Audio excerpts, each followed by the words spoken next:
Hari ini saya akan berbicara pada Anda tentang beberapa surat yang saya terima via fax dan juga berkaitan dengan darah sebelumnya. Satu hal yang saya sebutkan, sejauh yang saya ingat, bahwa Rasulullah SAW bersabda bahwa Musa alaihissalam berada dalam kondisi sadar dan bahwa beliau tidak pernah pingsan, dan saya adalah orang yang pertama yang mengangkat hal tersebut.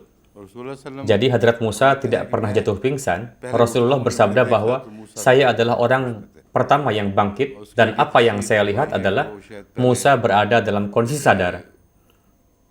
Dan penjelasan yang telah beliau sampaikan adalah bahwa karena kejadian Fakharra Musa Sa'iqa telah terjadi, karena itu tidak ada kesempatan untuk jatuh pingsan. Atau bisa saja ada kesempatan tersebut, namun Allah Ta'ala menyelamatkan beliau. Riwayat yang telah dikirimkan ke saya ini, apakah Hafiz Zab yang kirim atau Maulwi Dos Muhammad Sahib? Sayyid Abdul Hayy Sahib. Huzur bersabda, Sayyid Abdul Hayy Sahib telah mengirimkannya kepada saya. Ini semua mendukung apa yang sebelumnya saya sebutkan. Riwayat lain juga telah dikirimkan kepada saya yang agak berbeda. Riwayat ini juga berasal dari Bukhari. Saya akan membacakannya untuk Anda. Diriwayatkan oleh Abu Hurairah bahwa di suatu kedai di Madinah, ini adalah bagian kedua riwayat tersebut yang terdiri atas latar belakangnya. Ada suatu pertengkaran dengan seorang Yahudi.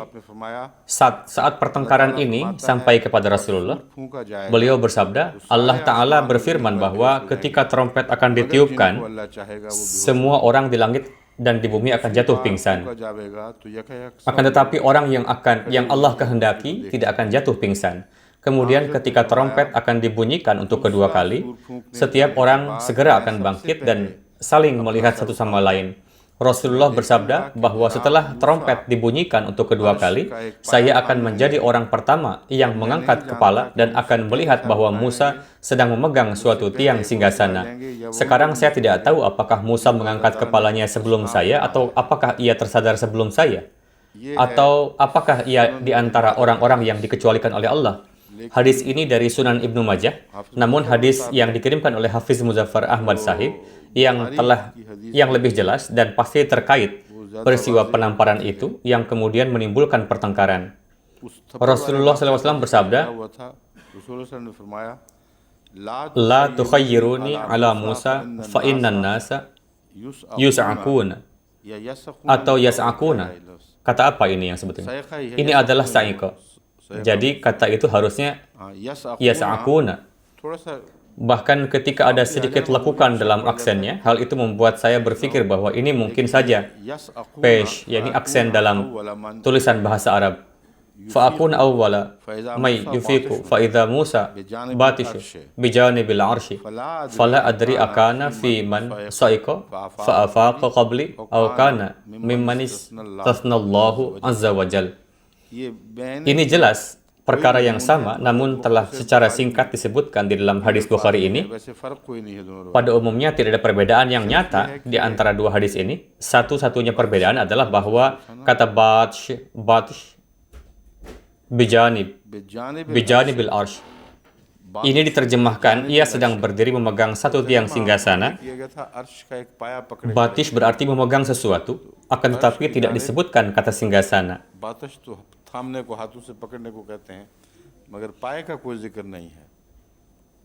Saya akan cek kitab asli Sunan Ibnu Majah untuk melihat apakah kata ini disebutkan di sana. Saya mungkin saja temukan sesuatu dalam terjemahan.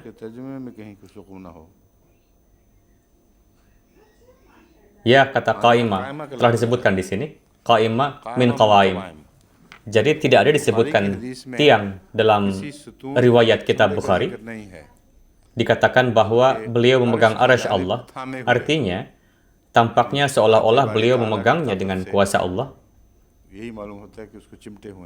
Arti kata arasy sebenarnya lebih banyak diungkapkan demikian dalam hadis Bukhari ini.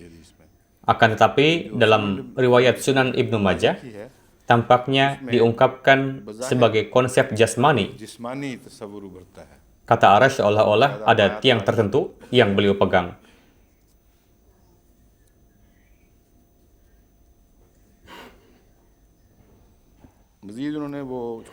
Beliau lebih lanjut menyebutkan tentang kejadian penyerbukan benang sari pada pohon kurma. Ada tumbuhan berjenis laki-laki dan perempuan. Jadi, kepala sari yang membawa serbuk sari ke bunga pohon kurma. Rasulullah bersabda, apa perlunya ini? Memang Anda menyusahkan diri Anda untuk hal ini? Rasulullah bersabda kepada para petani, karena saya tidak ingat bagian riwayatnya, inilah kenapa Hafiz Muzaffar Sahib mengirimkan referensi asli ini untuk membantu saya. Saya berbicara mengenai mukjizat Syaqqul Qamar, bahwa sejauh yang saya ingat, Hadrat Masih Maud alaihissalam telah menyebutkan berbagai riwayat Hindu yang terbukti berguna untuk mendukung kita. Amatul Manan Qamar Sahibah, istri dari Mir Ghulam Ahmad Sahib, Nasim, telah mengirimkan referensi aslinya kepada saya. Beliau berkata bahwa hari ini Anda berbicara mengenai peristiwa Syaqqul Qamar, Hadrat Masih Maud alaihissalam. Ini adalah referensinya. Pandit Nankishore Sahib telah berkata bahwa berkenaan dengan Syaqqul Qamar, ada buku yang berjudul Bhoj Sawani dalam bahasa Sanskrit. Para pandit telah berkata kepada saya bahwa kesaksian Raja Bhoj berkenaan dengan Syaqqul Qamar adalah bahwa pada saat itu beliau sedang berada di istana. Tiba-tiba beliau melihat bulan terbelah. Beliau bertanya kepada para pandit mengenai apa yang terjadi dan kenapa bulan terbelah seperti ini. Raja berpikir bahwa ini pasti suatu kejadian luar biasa. Jadi, para pandit berkata bahwa ini tidak bahaya. Seorang suci telah lahir di negara barat yang merupakan seorang asketis. Ia telah membelah bulan seperti ini melalui kekuatan konsentrasi atau mediasinya. Kemudian pangeran itu memberinya hadiah. Sekarang, ini adalah satu-satunya riwayat yang telah diketahui. Pandit Nankishore berkata berkenaan dengan mukjizat Syaqqul Qamar bahwa ada sebuah buku berjudul Bhoj Sawani yang dalam bahasa Sanskrit.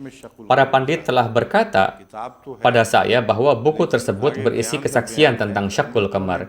Memang benar ada bukunya, namun hanya diikuti dengan pernyataan bahwa para pandit telah berkata begitu di dalam buku ini. Penelitian lebih lanjut sebaiknya dilakukan untuk hal ini. Jika buku ini tersedia di India, maka jemaat kita di India sebaiknya meneliti hal ini dan menemukan referensi aslinya. Ini adalah peristiwa yang sangat penting. Tidaklah benar meninggalkan perkara yang mendalam dan komprehensif yang telah Hadrat Masih Maud alaihissalam bicarakan sejauh penelitian beliau saja. Hendaknya dilakukan penelitian yang lebih lanjut terhadap perkara ini. Dari hal ini, beberapa orang berpikir bahwa na'udzubillah, kita tidak merasa cukup dengan apa yang telah Masih Maud alaihissalam katakan atau menganggapnya belum cukup. Ini hanyalah kebodohan semata. Pengkhidmatan terhadap Islam memerlukan bahwa sebagaimana Hadrat Masih Maud alaihissalam mengadakan diskusi 1300 tahun yang lalu, yang membutuhkan penelitian lebih lanjut, yang membutuhkan untuk dikembangkan lebih lanjut oleh umat Islam, itu semua dijalankan oleh Hadrat Masih Maud alaihissalam, dan beliau merevitalisasi diskusi tersebut dan menjalankan penelitian secara penuh.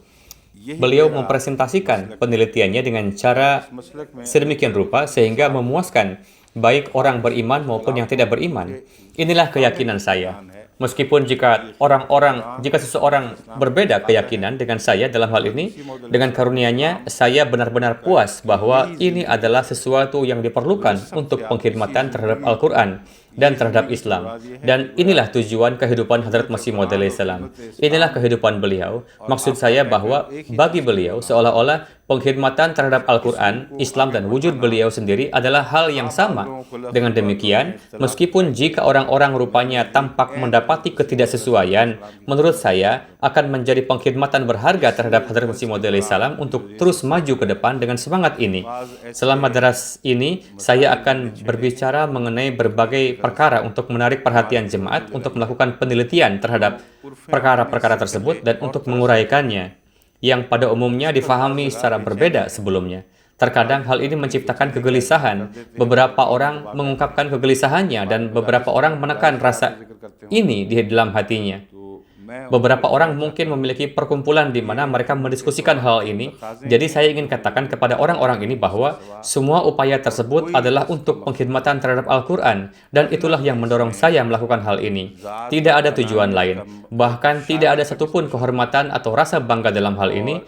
Untuk alasan inilah bahwa pada malam hari kemarin dan lusa, saya berdoa kepada Allah Ta'ala, "Ya Allah, teguhkanlah aku di atas jalan ini agar kami tetap mengkhidmati Al-Quran dalam kondisi apapun. Bahkan jika orang-orang untuk sementara tidak setuju dengan ini. Namun semoga Allah Ta'ala menzahirkan hakikatnya kepada mereka dan menzahirkan kebenaran tersembunyi yang akan terbukti kepada dunia bahwa Al-Quran adalah benar dalam setiap segi dan segala macam pengetahuan sekuler pasti dikenal atas pengkhidmatannya terhadap Al-Quran." Jadi, dalam hal inilah secara khusus memanjatkan doa ini. Saat ini merupakan kemuliaan Allah Ta'ala yang unik bahwa bagaimana Dia mengirimkan pesan dukungan melalui seseorang yang lain. Hari ini saya menerima pesan dari seorang wanita Ahmadi melalui telepon yang tidak langsung berkaitan dengan perkara ini secara akademis. Tidak pula wanita tersebut dapat memahami ayat Al-Quran yang disebutkan dalam mimpinya. Ia melihat di dalam mimpi bahwa saya sedang menyampaikan daras Quran, namun cara saya menilawatkan Al-Quran seolah-olah saya sedang mendirikan salat. Jadi ia tidak memahaminya. Saya tidak dapat memahami bahwa sebuah daras sedang disampaikan, namun pada saat yang sama terasa seolah-olah salat sedang didirikan. Ada satu dua wanita lain di sampingnya, dan ia berkata bahwa ia bertanya pada mereka apa yang sedang terjadi. Ia berkata bahwa saya dapat melihat bahwa daras sedang disampaikan, namun juga terasa seolah-olah salat sedang didirikan.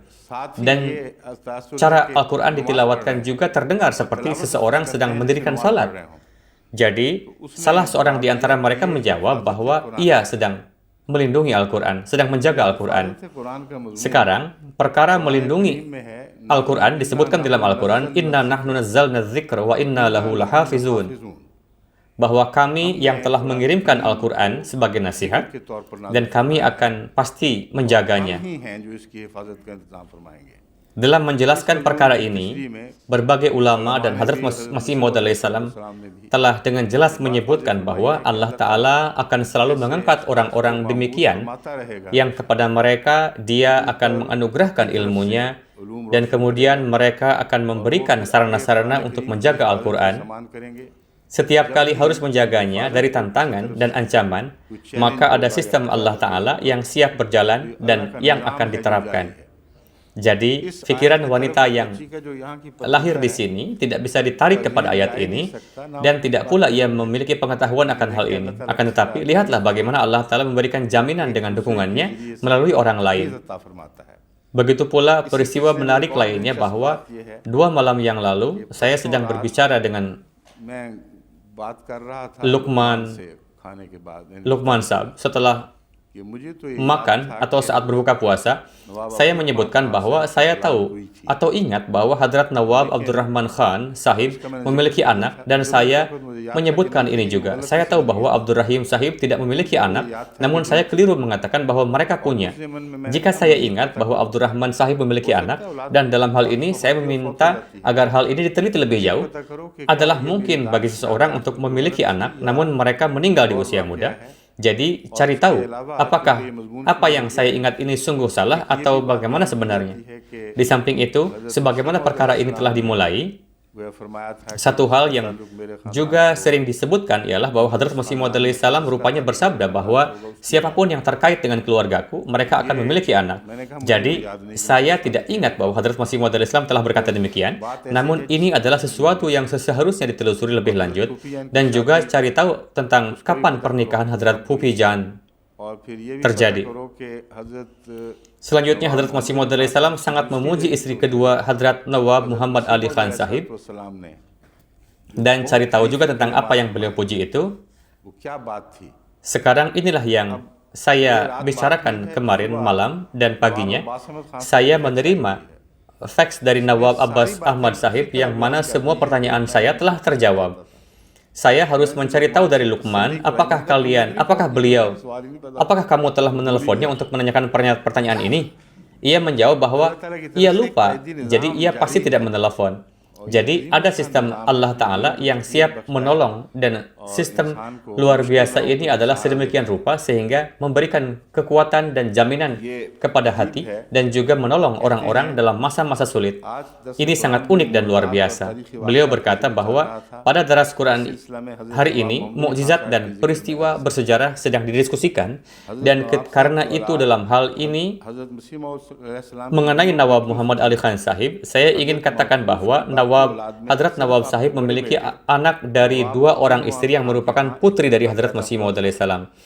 Dari semua anak Hadrat Nawab Sahib, hanya putra yang paling tua, yakni Nawab Abdurrahman, yang memiliki anak yang meninggal dunia beberapa hari setelah lahir.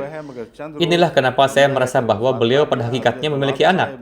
Beliau memiliki seorang putra, namun meninggal beberapa hari setelah kelahirannya. Hadrat Nawab Sahib melihat dalam mimpi bahwa Hadrat Masih Maud alaihissalam sedang menanam di kebunnya.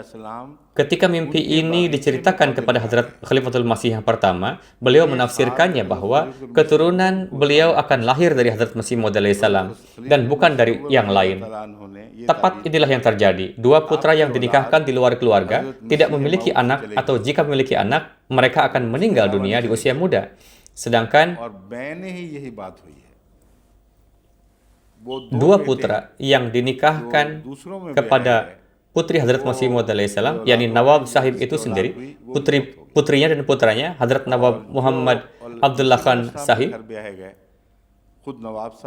yang merupakan paman dari pihak ayah, mereka memiliki anak.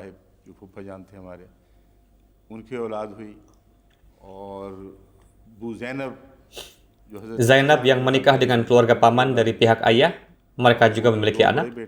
Sedangkan 2 putra yang tua dan yang muda, mereka tidak memiliki anak. Atau jika punya, mereka meninggal di usia muda. Jadi demikianlah mukjizat yang luar biasa, yang layak untuk disebutkan dengan mukjizat lainnya yang sedang dibahas terkait dengan pembahasan hari ini. Saya akan kembali ke hal ini nanti.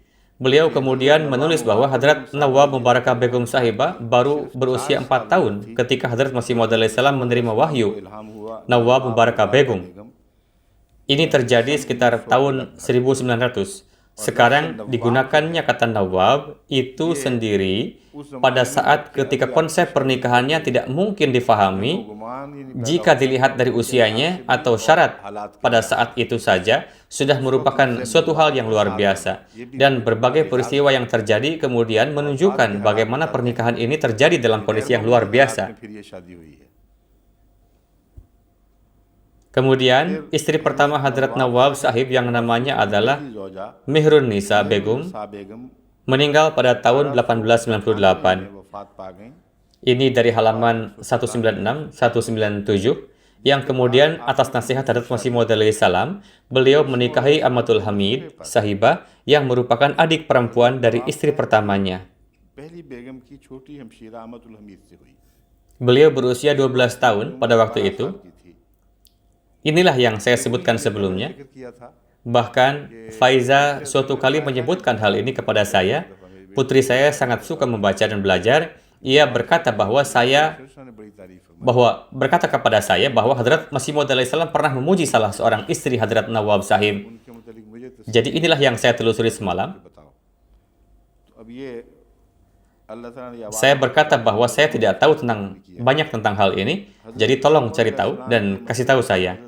Jadi ketika melihat bagaimana Allah sendiri menyiarkan suara saya ke sana dan ia telah memberikan jawaban terhadap nasihat Hadrat Masih Maud alaihissalam, Hadrat Nawab Sahib menikahi Amatul Hamid Sahibah yang merupakan adik perempuan istri pertamanya dan ia berusia 12 tahun. Hadrat Masih Maud alaihissalam melihat kasyaf mengenainya bahwa ia akan berada di antara para waliullah dan akan membangun hubungan yang kuat dengan Allah. Beliau melihat bahwa ia memiliki 10 rupis yang berwarna putih dan bersih. Ia memindahkan uang tersebut dari tangan kanan ke kiri dan cahaya keluar dari uang tersebut, seperti halnya sinar rembulan. Pancaran sinar tersebut begitu tajam dan bercahaya yang menyinari kegelapan, dan saya pada saat itu Dan saya pada saat itu, ini adalah kata-kata Hadrat Masih Maud alaihissalam. Beliau bersabda bahwa saya kagum betapa bersinarnya cahaya tersebut terpancar dari uang itu dan terbersit dalam pikiran bahwa uangnya itu sendiri yang memancarkan cahaya demikian. Dengan kata lain, Allah Ta'ala telah memasukkan cahaya ke dalamnya dan sebagai hasilnya, ketika ia memindahkan uang tersebut, uang itu juga memancarkan cahaya yang terang. Inilah alasannya. Ini ditulis dalam buku Ashabi Ahmad. Beliau mengirimkan referensinya. Tertulis bahwa Hadrat Masih Maud alaihissalam menjadikan Amatul Hamid sebagai putrinya. Pada hari-hari ini, orang-orang yang mempertanyakan bahwa Al-Quran telah melarang untuk mutabanna, yakni mengadopsi anak. Namun banyak orang masih mengadopsi, yakni anak laki-laki dan perempuan. Hendaknya diingat bahwa apa yang dimaksudkan di sini hanyalah pernyataan verbal saja. Jika seseorang dianggap sebagai putra dari seseorang, hal tersebut bukan berarti bahwa aturan syariat yang biasanya berlaku terhadap anak biologis akan berlaku terhadapnya juga. Dan jika seseorang menganggap seseorang sebagai putrinya, hal itu bukan berarti bahwa ia akan terkecualikan dari aturan syariat yang akan berlaku terhadap putri biologis. Inilah maksudnya, dan inilah kenapa Al-Quran menyebutkan bahwa Allah Ta'ala berfirman kepada Rasulullah untuk menikahi mantan istri anak angkatnya. Jadi, inilah contoh tersebut yang beliau ingin jelaskan, yang sesuai dengan keinginan Al-Quran. Al-Quran menyatakan bahwa alasan untuk menyebutkan hal ini adalah agar tiada satupun umat Islam akan disalahkan dan sehingga orang-orang tidak mendapatkan kesulitan atau rintangan karena apa yang secara verbal dikatakan. Karena jika seseorang secara lisan memanggil orang lain sebagai putra atau putrinya, pertanyaan yang mungkin muncul adalah bahwa jika lingkungan berubah, di mana orang itu bisa saja menikahinya, maka apakah pernikahan tersebut bisa diizinkan? Dan meskipun pernikahan itu diizinkan, bukankah hal itu akan dibenci atau makruh jika di satu sisi seseorang menganggap orang lain sebagai putranya dan sedangkan di sisi lain ia menikahi istrinya saat menjadi janda atau diceraikan suaminya, hal ini mungkin menjadi perdebatan. Semua perkara ini telah diselesaikan di dalam Al-Quran dan Rasulullah tidak memiliki keinginan untuk hal ini dalam hati. Sebaliknya, beliau tidak menyukai gagasan itu dan berpikir apa yang orang-orang akan katakan. Yakni, jika saya menikahi wanita ini, bisa jadi muncul efek negatif di dalam pikiran orang-orang tentang derajat kenabian. Bisa jadi akan timbul hal lain juga. Atau beberapa orang akan menganggap bahwa saya melakukan hal ini untuk kesenangan saya sendiri, ketika sebenarnya wanita yang diceraikan juga memiliki haknya. Ia menikahi Rasulullah karena menerima lamaran. Menurut adat bangsa Arab, menikah dengan kondisi ini dianggap rendah. Jika seorang wanita dari keluarga terpandang ingin menikah dengan seorang budak yang dibebaskan, maka hal tersebut dianggap melecehkan di kalangan bangsa Arab. Jadi terhadap lamaran Rasulullah, ia setuju menikah dengan beliau tanpa adanya keributan. Sebenarnya ketika ia diceraikan, Allah Ta'ala memberikannya karunia. Sebelumnya ia menikah dengan seorang budak, sekarang ia menikah dengan pemimpin dunia, ia menikah dengan pemimpin alam semesta. Jadi, inilah tujuan mulia tersebut yang Allah Ta'ala perlihatkan, dan manfaat tambahannya ialah bahwa komentar negatif orang-orang akan menjadi tidak penting di kalangan umat Islam. Inilah yang Rasulullah SAW tetap sembunyikan di dalam hati. Tampaknya, seolah-olah ini adalah keinginan Allah terhadap beliau, akan tetapi ada beberapa rintangan psikologis di jalannya. Orang-orang tidak mengenali hati orang-orang suci. Mereka tidak benar-benar mengaitkan niat mereka terhadap mereka. Jadi saya ingin menjelaskan ini kepada Anda dari kejadian ini bahwa ketika Hadrat Masih Maud alaihissalam menjadikannya sebagai anak perempuan, beliau tidak melanggar syariat, nauzubillah. Bahkan hari ini, di setiap tempat di kalangan umat Islam adalah normal untuk memanggil seseorang sebagai anak, atau jika ada pasangan yang tidak memiliki anak, mereka menganggap seseorang sebagai anak mereka. Hal ini benar-benar terjadi. Satu-satunya yang perlu diperhatikan adalah bahwa hubungan mereka ini bagaimanapun juga tidak melanggar syariat. Inilah yang ingin saya jelaskan tentang kata anak perempuan. Sekarang mari kita lanjutkan. tertulis di sini, tahun 1806, beliau mungkin sekali bermaksud menuliskan 1906, beliau wafat pada usia 20 pada tahun 1906. Sekarang Anda bisa lihat beliau wafat pada tahun 1906 dan Hadrat Masih Maud alaihissalam menerima wahyu Nawab Mubarakah Begum pada tahun 1900. Selama masa tersebut, sesuai dengan keinginannya, beliau menikah dengan Nawab Muhammad Ali Khan Sahib.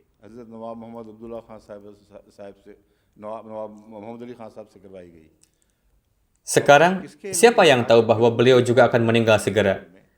Dan kemudian Pupijan, Nawab Mubarakah Begum Sahibah akan benar-benar dikenal sebagai Nawab, yakni seorang yang mulia.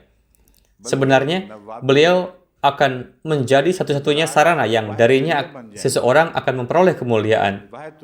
Tidak hanya sarana, jika derajat kemuliaan dapat dicapai, maka itu hanya dapat diraih melalui keluarga Hadrat Masih Maud alaihissalam ini. Semua ini disiratkan dalam hal ini. Dengan demikian, anak-anak Nawab Muhammad Ali Khan Sahib yang tidak membangun hubungan dengan Hadrat Masih Maud alaihissalam, mereka meninggal tanpa memiliki anak, dan kemuliaan Nawab Mubarakah Begum Sahibah dibangun melalui wujud Hadrat Masih Maud alaihissalam. Inilah nubuatan agung atau mukjizat luar biasa tersebut, dan ini penting untuk dijelaskan. Dalam hal ini,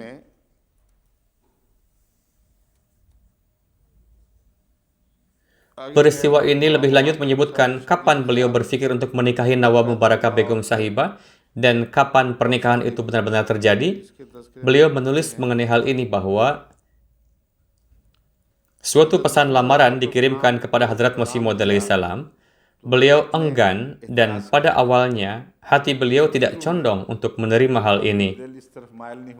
Ada jarak umur, mungkin ada aspek lainnya juga. Saat pernikahan berlangsung, pada tahun berapa Hadrat Nawab Mubarakah Begum Sahibah menikah?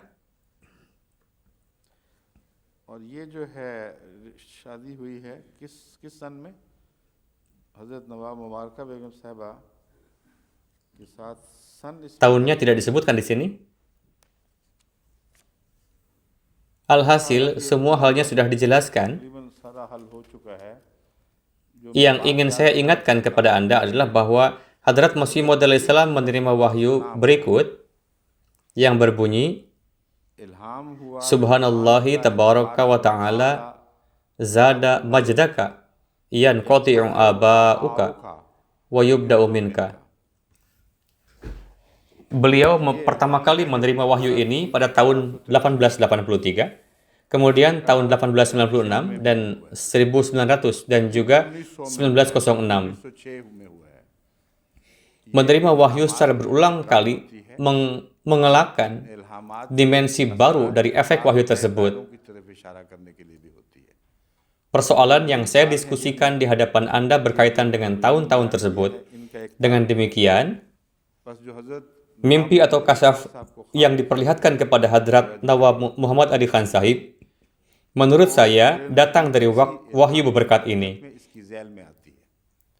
Ini berarti bahwa Subhanallahi wa tabaraka wa ta'ala, Maha Suci Allah yang menjadi sumber keberkatan dan yang maha tinggi. Zada majdaka, hanya Tuhan yang akan meninggikan keagungan engkau. Yanqati'u aba'uka, pendahulu engkau atau nenek moyang engkau akan dikhidmati, wa yubda'u minka, dan akan dimulai dengan engkau. Yanqati'u aba'uka akan terputus. Kami mendapati banyak penjelasan atau tafsirannya. Hadrat Masih Maud alaihissalam telah menerangkan mengenai hal ini dengan begitu detail dalam buku beliau, Hakikatul Wahyi. Namun pada akhirnya yang ditemukan ialah, dan Hadrat Mia Bashir Ahmad Sahib juga telah mendiskusikan hal ini secara detail. Beliau telah memperlihatkan rujukan sejarah. Hal yang ditemukan adalah bahwa semua anggota keluarga Hadrat Masih Maud alaihissalam yang hidup pada saat wahyu ini diturunkan, atau setidaknya hidup sebelumnya, jumlahnya adalah 70 orang. Mereka semua meninggal satu demi satu dan tidak meninggalkan keturunan di belakangnya. Yang memiliki keturunan hanyalah mereka yang membangun hubungan dengan Hadrat Masih Maud alaihissalam atau mereka yang anak-anaknya menerima Ahmadiyah. Dan mereka yang anaknya tidak menerima Ahmadiyah, mereka meninggal. Bahkan anak-anak perempuan juga meninggal tanpa ada keturunan. Jadi, tanda luar biasa ini sama luar biasanya dengan tanda samawi.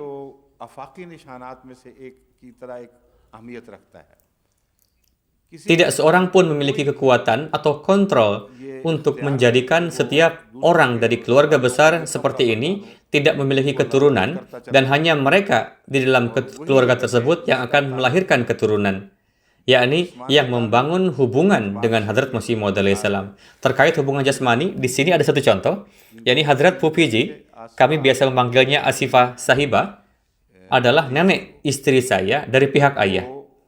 Beliau adalah putri salah seorang penentang Hadrat Masih Maud alaihissalam yang paling kuat. Kecuali Pupiji saya, tidak seorang pun di antara mereka yang memiliki keturunan. Beliau menikah dengan Hadrat Mirza Sultan Ahmad Sahib, dan sebagaimana Hadrat Masih Maud alaihissalam memuji Amatul Hamid Begum atas kemuliaannya. Amatul Hamid Begum ke mutalik Masih Maud alaihissalam ne firmaya hai ki wo bahut hi buzurg aur khuda se taalluk dan memiliki hubungan kuat dengan Allah Ta'ala. Dan karena beliau termasuk di kalangan waliullah juga. Begitu juga berkaitan dengan Hadrat Pupiji, saya sendiri telah mendengar dari Hadrat Muslim Maud, dan ini adalah sesuatu yang diketahui di keluarga kami bahwa Hadrat Muslim Maud biasa berkata bahwa di antara kaum perempuan, jika ada seseorang yang mengenainya, saya bisa memberikan kesaksian bahwa ia merupakan penerima wahyu ilahi dan kasyaf, maka itu adalah Pupiji. Hal ini tidak berarti bahwa beliau adalah satu-satunya. Ini adalah gaya bahasa, dan saya telah mendengar ini dengan telinga saya sendiri dari Hadrat Muslim Maud dengan cara yang sama. Jadi, ada banyak contoh di mana wahyu, kasyaf, dan mimpi yang benar dari Pupiji telah tergenapi, dan karena hubungannya dengan Hadrat Masih Maud alaihissalam, ia menjadi tanda yang abadi dalam hal ketakwaan dan keturunannya. Dan Mirza Gul Muhammad Sahib yang anak-anaknya juga tinggal di sini di London, kejadian yang sama juga terjadi terhadap beliau. Ayah beliau tetap menjadi penentang Hadrat Masih Maud alaihissalam dan kosong dari keberkatan, namun ia memiliki anak. Rupanya ini mengejutkan. Jika Anda melihat hal ini dari makna yang ada, hal ini juga memiliki makna yang lain. Akan tetapi dari wahyu tersebut tampak bahwa yan qati'u aba'uka, bahwa leluhur Anda akan terpotong keturunannya atau akan terputus. Jadi bagaimana beliau bisa memiliki seorang putra? Putra itu menjadi seorang Ahmadi dan menjadi Ahmadi yang mukhlis. Dengan demikian, jika Anda melihat kondisi keluarga tersebut, Anda akan melihat bahwa yang panjang umur hanyalah mereka yang membangun hubungan dengan Hadrat Masih Maud alaihissalam. Dan yang panjang umur adalah mereka yang anak-anaknya membangun hubungan dengan Hadrat Masih Maud alaihissalam. Mereka terlindungi, dan kemudian keturunan mereka pun terus berlanjut. Mereka yang tidak membangun hubungan ini, bahkan jika memiliki anak, mereka pada akhirnya akan meninggal tanpa memiliki anak. Dengan demikian, ini adalah mukjizat yang luar biasa, dan ini memiliki pengaruh yang positif terhadap Hadrat Nawab Muhammad Ali Khan Sahib. Lihatlah betapa luar biasanya tafsir Hadrat Khalifatul Masih yang pertama terhadap mimpinya. Teman dekat kita, Abdurrahman Khalid Khan, memiliki ikatan yang dekat dengan Hadrat Pupijan. Terkadang ia mengeluh dengan cara yang penuh kasih dengan caranya sendiri bahwa Anda memiliki putra Muhammad Ahmad yang menikah dengan keluarga Hadrat Masih Maud, yakni putra biologis Anda, dan ia akhirnya memiliki anak juga, namun Anda meninggalkan saya. Dengan kata lain, keluhannya ialah bahwa saya adalah anak angkat Anda, bahkan ketika ia menikahkan anak angkatnya yang lain, Nawab Abdullah Khan Sahib dengan keluarga Hadrat Masih Maud alaihissalam. Namun ini cara khasnya mengungkapkan kecintaan dan kasih sayangnya. Ia berpikir dan yakin di dalam hati bahwa jika akan ada keturunan dalam keluarga yang akan berkembang di masa depan, hal tersebut akan terjadi melalui ikatan beberkat yang seseorang miliki dengan Hadrat Masih Maud alaihissalam. Satu hal yang beliau sebutkan, dan saya rasa bahwa ini sebaiknya perlu ditelusuri lebih jauh, bahwa apa hubungan yang Nawab Muhammad Ali Khan Sahib miliki dengan keluarga mulia tersebut. Jadi pagi ini ketika kami sedang mendiskusikan hal ini, saya bertanya kepada Luqman, apakah ia telah menuliskan sesuatu tentang hal ini, dan ia menjawab belum. Saya kemudian bertanya kepadanya, apakah ia ingat tentang apakah hubungan yang Nawab Muhammad Ali Khan Sahib miliki dengan keluarga mulia Meleskotela tersebut, berdasarkan apa yang beliau ingat, ia berkata bahwa sebenarnya kakek dari ayahnya sebenarnya adalah seorang Nawab, yakni kakek jalur ayah dari Hadrat Nawab Muhammad Ali Khan Sahib, dan ayah beliau meninggal saat beliau masih kecil. Setelah kewafatannya, saudara laki-lakinya, atau saya yakin beliau masih muda saat kakeknya wafat. Jadi pemerintah memberikan pamannya hak untuk mengelola kekuasaannya sebagai wasiat, dan berkata bahwa hingga anak kecil ini beranjak dewasa, Anda mengelola dan merawat kekuasaannya. Seperti inilah biasanya yang terjadi. Lalu ketika ia beranjak dewasa, ia menolak untuk mengambil kekuasaan itu kembali, dan saya yakin pada saat itu pula ayahnya meninggal. Itu adalah saat ketika Nawab Ali Khan Sahib mengajukan perkara kepada pemerintahan Inggris dan menyebutkan bahwa saya adalah ahli waris yang sebenarnya dari rantai Nawabi, dan dengan demikian kekuasaan itu seharusnya diserahkan kepadanya. Ketika ia menulis surat kepada Hadrat Masih Maud alaihissalam untuk memohon doa, Hadrat Masih Maud tidak menyukai hal ini dan berkata untuk tidak mencoba membangun kerinduan terhadap hal-hal duniawi. Biarkan hal tersebut karena itu tidak akan bermanfaat bagi Anda ataupun bagi anak-anak Anda. Lalu ada penyelesaian di luar persidangan antara Nawab Sahib dan Nawab Abdullah Muhammad Ali Khan Sahib yang adalah ahli waris sebenarnya. Penyelesaiannya adalah bahwa Anda bisa menjaga berbagai lahan, namun saya akan tetap menjaga rantai Nawabi. Jadi, Nawab Muhammad Ali Khan Sahib menerima hal ini. Dengan demikian, beliau terus dipanggil seorang Nawab sebagaimana hak gelarnya, dan bagaimanapun juga beliau adalah ahli waris yang sebenarnya, akan tetapi tidak diberikan kekuasaan. Namun, beliau diberikan tanah yang kemudian menjadi sarana keberkatan yang tak terhitung. Jadi, rantai Nawabi yang selanjutnya itu ada karena memiliki ikatan dengan Hadrat Masih Maud alaihissalam. Inilah yang saya ingin sampaikan. Jadi, ini adalah keajaiban yang sangat halus dan berliku-liku yang menjadi sarana memperkuat keimanan orang beriman dan juga menjadi sarana mengakhiri perdebatan dengan orang yang tidak beriman, dan perdebatan ini bisa juga ditampilkan di hadapan mereka dengan cara yang meyakinkan. Dengan demikian, kita melihat wahyu yang luar biasa, yan qati'u abauka yubda'u minka. Bersamaan dengan hal ini, terbukti sebagai tanda luar biasa untuk mendukung kebenaran Hadrat Masih Maud alaihissalam. Mukjizat ini hendaknya dicantumkan di dalam mukjizat-mukjizat yang saya sebutkan sebelumnya.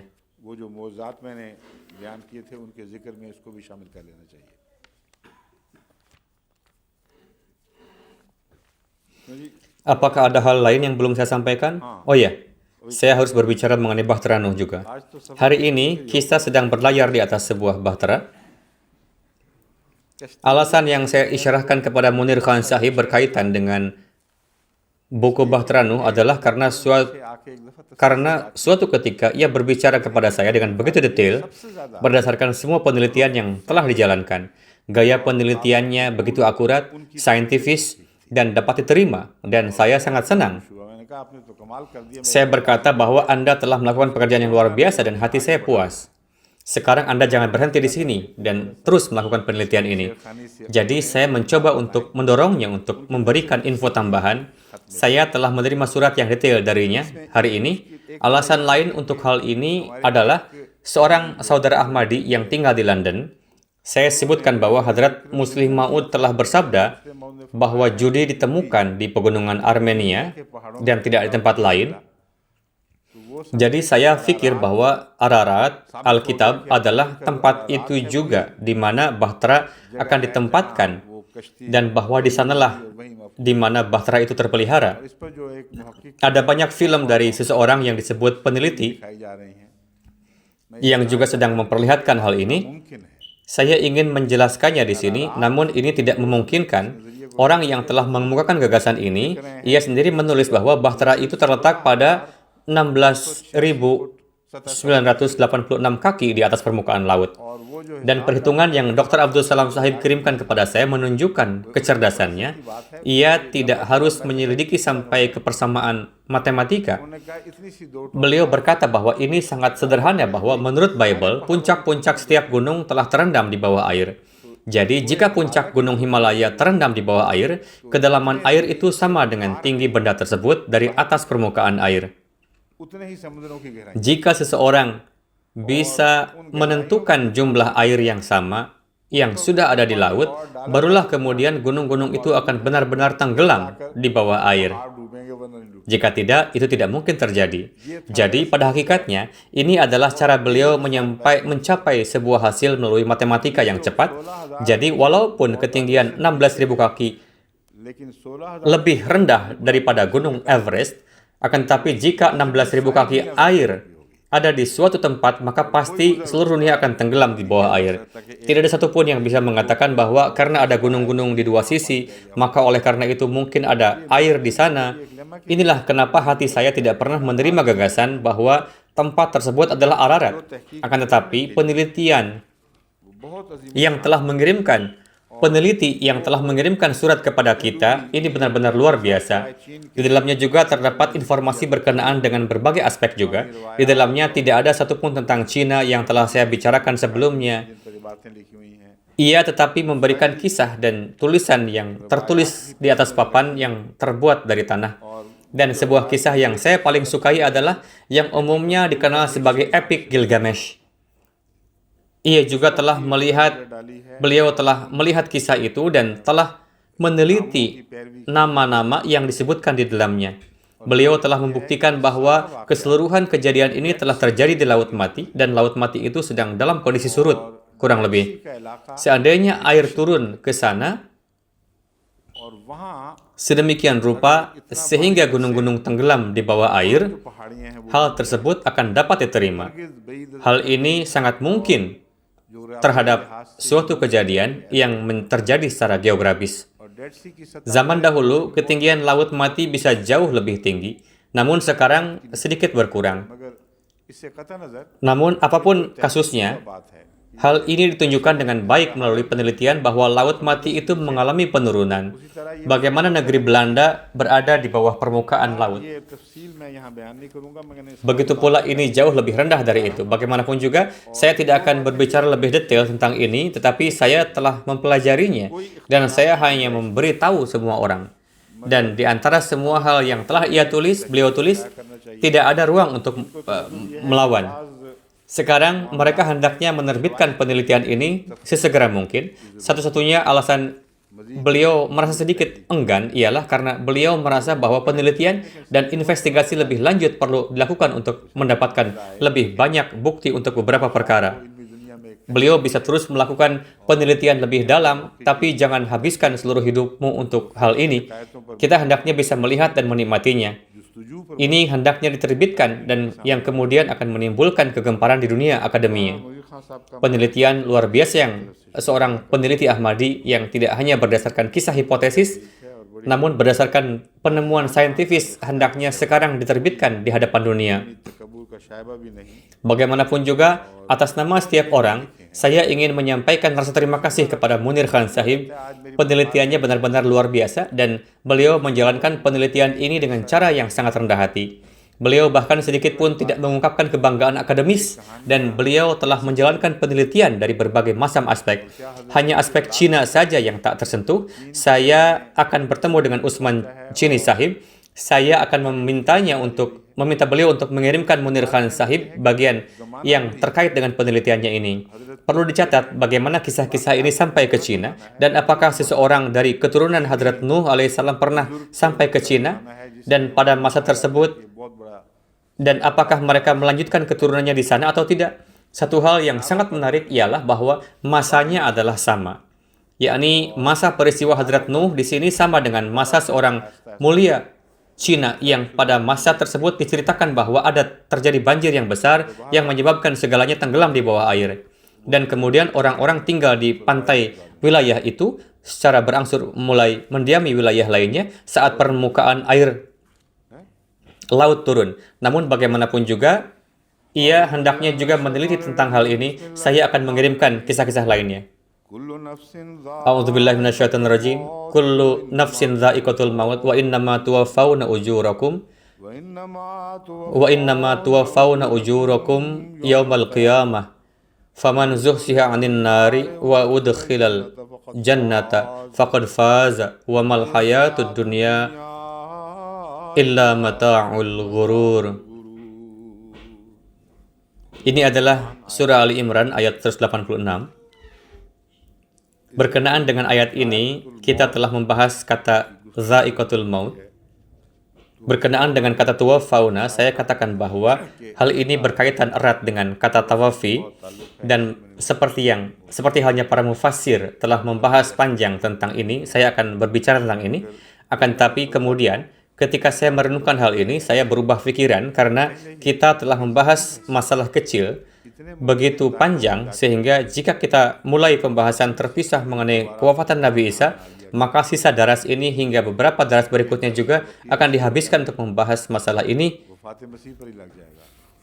ketika sebenarnya ini adalah perkara yang telah terbukti dan nyata-nyata jelas, kecuali bagi ulama Pakistan, India, dan Bangladesh. Generasi baru ulama Islam semakin condong kepada kenyataan wafatnya Nabi Isa hari demi hari. Dan di kalangan bangsa Arab, ulama Mesir secara terbuka menyatakan kewafatan Nabi Isa alaihissalam. Dan para intelektual yang menjadi gugup dan yang berusaha mencari perlindungan saat dihadapkan dengan dalil-dalil para Ahmadi, mereka berkata bahwa ini bukanlah sesuatu yang perlu dibahas. Meskipun jika ia sudah wafat, apa bedanya untuk kita? Mereka tidak memahami permasalahan yang secara alami ada setelahnya, yakni jika beliau telah wafat, lalu siapa orang yang kedatangannya telah berkali-kali dinubuatkan di akhir zaman. Mengenai hal ini, mereka berkata bahwa hal ini tidak penting dan hanya kisah-kisah hipotesis. Jika beliau wafat, maka begitulah, kasus selesai. Dan karena hanya diyakini bahwa beliau masih hidup, oleh karenanya itu, semua hadis yang mengatakan tentang kedatangan Al-Masih yang masih hidup itu pun juga hipotetis. Jadi, bagaimanapun juga, semoga Allah memberikan mereka akal sehat, tanda dan mukjizat baru Ahmadiyah akan selalu tampak kepada mereka, dan ini adalah sesuatu yang mereka tidak bisa elakkan.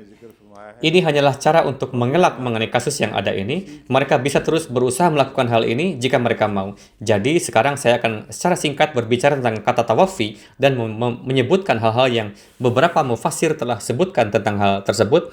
Tetapi saya tidak akan memulai membahas keseluruhan perkara mengenai masih hidup atau sudahnya Nabi Isa alaihissalam, atau sudah wafatnya Nabi Isa alaihissalam.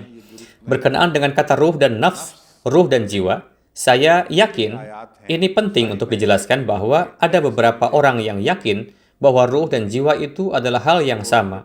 Ini tidak benar. Saya telah mengumpulkan semua ayat Al-Quran berkenaan dengan kata nafs, dan ini adalah sesuatu yang saya telah nanti-nantikan untuk dijelaskan. Jadi, saya telah mengumpulkan semua ayat dan telah mempelajarinya begitu detail dan dengan cara yang sama. Saya juga telah mengumpulkan dan mempelajari ayat-ayat Al-Quran berkenaan dengan kata ruh.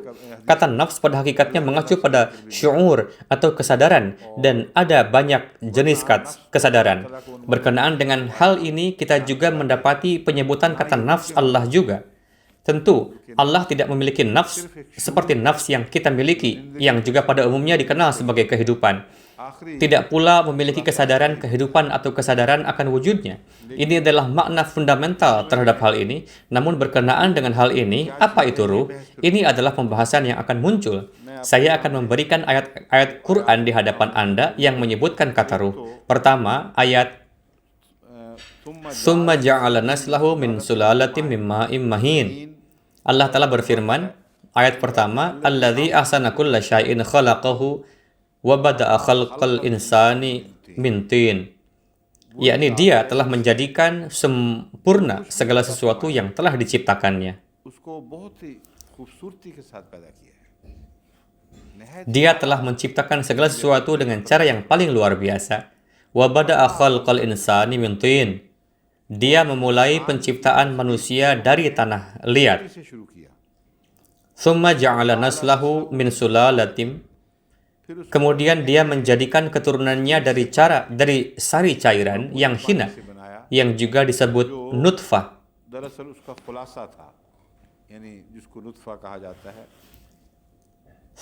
Summa ja'ala naslahu min sulalatim min ma'im mahin. Dan kemudian dia menjadikan keturunannya dari nutfah yang dianggap sebagai cairan yang hina tersebut. Summa sawwahu. Dan dia melengkapinya dari nutfah tersebut. Dia telah melengkapinya dengan cara yang layak. Dia telah menyebabkannya mengalami kemajuan dan telah membuatnya seimbang. Kemudian fenomena wa nafakha fihi mir ruhi terjadi. Kemudian Allah meniupkan ke dalamnya ruhnya. Wa ja'ala lakumus sam'a wal absar wal af'idah. और तुम्हारे लिए Dan dia telah menjadikan bagimu telinga dan mata. आंखें और सम्मा वाला As-sam'a wal absar wal af'idah. Maaf, dan dia telah menjadikan bagimu telinga dan mata सीरत कह सकते हैं। wal af'idah, dan hati yang pada hakikatnya adalah tahapan akhir kesadaran. आखिरी Tahapan akhir ini telah dimaksudkan dengan kata afidah di dalam Al-Quran. Dengan kata lain, di sini kehidupan bisa juga dimaksudkan sebagai kata ruh karena sistem yang memahami segala perkara yang paling relevan dengan ruh disebut afidah. उसको Afidah. Qalilan ma tashkurun. Tetapi sedikit sekali kamu bersyukur. Kalian lupa dengan karunia dan rahmat yang luar biasa yang Allah berikan dalam hal-hal tersebut. Tidak pula kalian memahami betapa besar sistem nizam yang dibangun sebelum penciptaan kalian. Ini adalah arti kata ruh. Setelah melengkapi segala sesuatu dengan cara yang layak, kemudian dia meniupkan ke dalamnya ruhnya. Summa sawwahu, setelah dia melengkapinya, dia kemudian meniupkan ke dalamnya ruhnya. Berkenaan dengan hal ini, ada seorang ginekolog barat di Kanada yang gynaecologist ने menerbitkan penelitiannya. Apakah saya sudah pernah menyampaikan daras ini sebelumnya? उस तहकीक Belum. से Oke, berdasarkan penelitian itu, ia berkata bahwa saya merasa bingung ketika saya mendapati sebuah hadis di mana Rasulullah bersabda bahwa ketika seorang anak dibentuk dan ketika anak tersebut mencapai suatu tahap tertentu di mana ia menjadi mampu tetap hidup, मकाम तक पहुंचता है जहां dengan kata lain, आजाद जिंदगी का tahapan tersebut di mana seorang anak bisa tetap hidup bahkan setelah aborsi. फिर वो जिंदा रह सकता है। Ia mengutip hadis itu dan menulis bahwa इस हदीस में kurun waktu yang telah disebutkan di sini saat malaikat meniupkan ruh ke dalamnya, menurut pengetahuan dan penyelidikan kita, itu persis saat dan tahapan yang persis sama yang setelahnya seorang anak bisa tetap hidup. बच्चे का वो लम्हा है उसका, वो मंजिल कहते हैं, जिसके बाद वो जिंदा रह सकता है। अगर Walaupun proses inkubasi menjadi penting untuk memberikan nutrisi kepada si anak, namun dari sudut pandang akademis dan rasional, hal itu menciptakan kesempatan yang potensial. Ia mengatakan bahwa hadis yang menyatakan bahwa malaikat meniupkan ruh ke dalam anak tersebut pada saat tertentu tersebut sangat sulit dibayangkan. Sekarang apa maksudnya bahwa malaikat meniupkan ruh ke dalam anak tersebut? इस तरह के वेदों का Sama sekali tidak mungkin kita mengartikannya seperti yang diyakini Weda bahwa ruh itu mengembara secara terpisah dan bahwa wujud yang kepadanya diberikan ruh oleh Allah Ta'ala pun juga terpisah saat ia mencapai suatu tahapan kemajuan tertentu. है, Konsep ini tidak benar. नहीं है। Frasa bahwa malaikat meniupkan ruh ke dalam anak itu mengacu pada kenyataan bahwa ada satu sistem Allah Ta'ala yang digunakan dan adalah malaikat yang menjalankan setiap sistem ilahi. Dengan demikian, bukanlah berarti malaikat turun sendiri untuk meniupkan ruh tersebut. Hal ini berarti bahwa sistem Allah Ta'ala yang bertanggung jawab untuk memberikan kehidupan dan yang membedakan manusia dari makhluk lainnya, sistem itu berjalan dan para malaikat yang Allah Ta'ala telah tugaskan atau bagaimanapun kalian menyebutnya, mereka meniupkan ruh ke dalam anak itu, namun ruh itu pada dasarnya terlahir dari dalam. Bukan seolah-olah ruh itu diambil dari luar, lalu dalam bentuk jasmani, dan diletakkan di dalamnya. Inilah kenapa hal ini dimaksudkan sebagai nafkheru. Dan Al-Quran pasti tentang hal ini, मैं अपनी रूह bahwa Allah Ta'ala berfirman bahwa saya meniupkan ruh ke dalam anak tersebut. Jadi, keyakinan bahwa ruh secara bebas mengembara sejak zaman azali dan bahwa malaikat mengambilnya lalu memasukkannya ke dalam tubuh manusia sangat dipastikan keliru karena Allah berfirman bahwa aku meniupkan ruh saat उसका जवाब खुद Quran aku ke dalamnya. Sekarang, apa yang dimaksud dengan ruh saya? Hal ini dijawab oleh Al-Quran sendiri, وَيَسْأَلُونَكَ عَنِ الرُّوحِ, dan mereka bertanya kepada engkau berkenaan dengan ruh, قُلِ الرُّوحُ مِنْ أَمْرِ رَبِّي, katakanlah ruh diciptakan atas perintah Tuhanku, dan tidaklah kamu diberi ilmu melainkan sedikit. Dengan kata lain, Tuhan tentu bisa saja menjelaskan hal ini, namun manusia tidak memiliki kapasitas dan kemampuan untuk memahami perkara ini lebih lanjut daripada ini.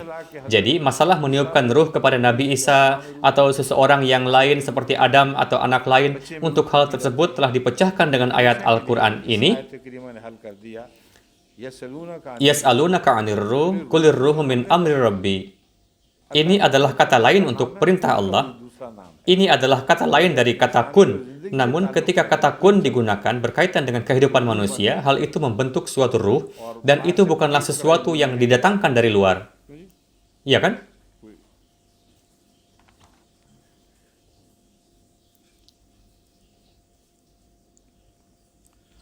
Ada seseorang lain yang juga telah mengirimkan penelitiannya dan telah menyelesaikan agak cepat. Di dalam penelitiannya disebutkan bahwa di suatu tempat tertentu ada sebuah kota antara dua gunung dan kapal Nuh mungkin berlayar ke sana.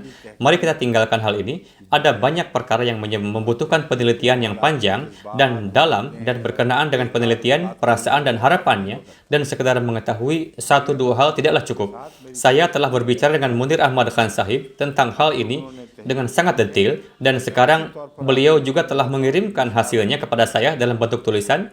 Saya dengan percaya diri dapat mengatakan bahwa ketika penelitian ini akan diterbitkan, insya Allah semua pikiran para cendekiawan akan lebih segar.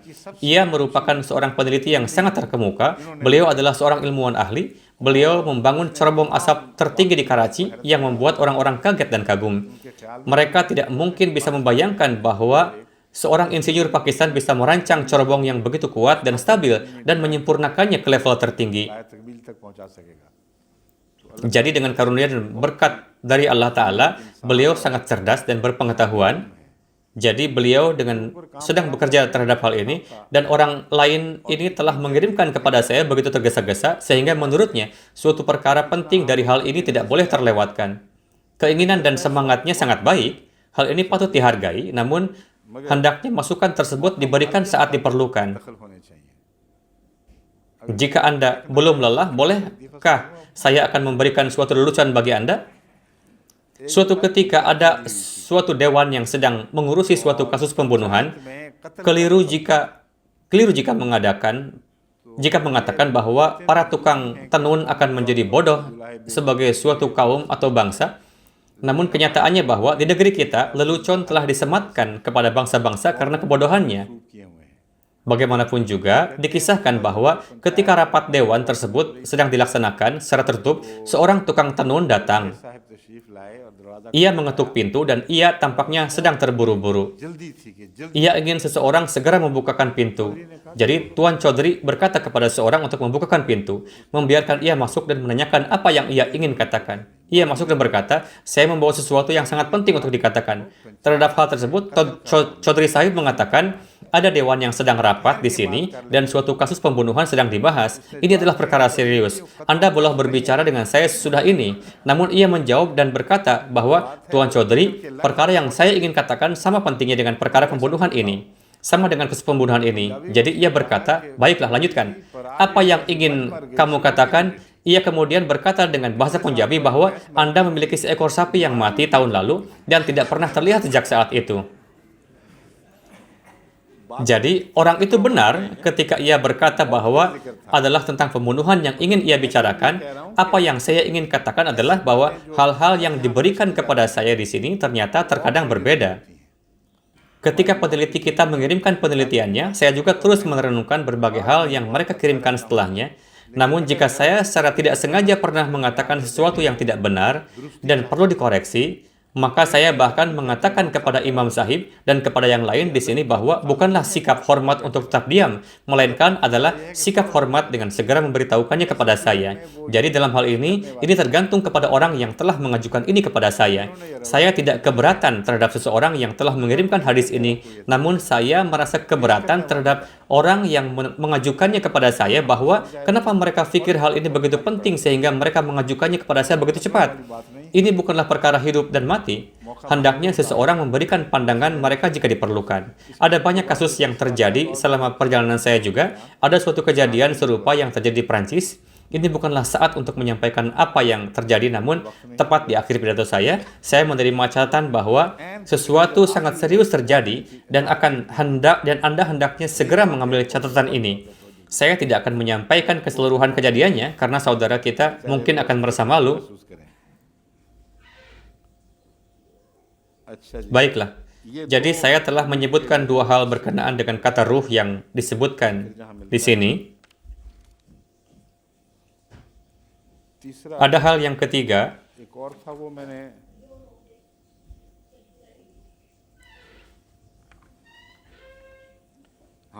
Rafi'un darajat dzul 'arsy yulqir ruha min amrihi 'ala may yasha'u min 'ibadihi. Di sini kata ini telah dilekatkan dengan perintah yang sama. Yulqir ruha min amrihi bukan berarti dari perintahnya. Itu juga sesuatu yang dimaksudkan, namun ruh sebenarnya suatu jenis atau bentuk lain dari amr. Ruha min amrihi 'ala may yasha'u min 'ibadihi. Di sini ruh mengacu kepada perintah Allah atau wahyu Allah. Hal ini tidak mengacu pada kata ruh yang ditiupkan kepada anak atau yang ada bersamaan dengan lahirnya seorang anak.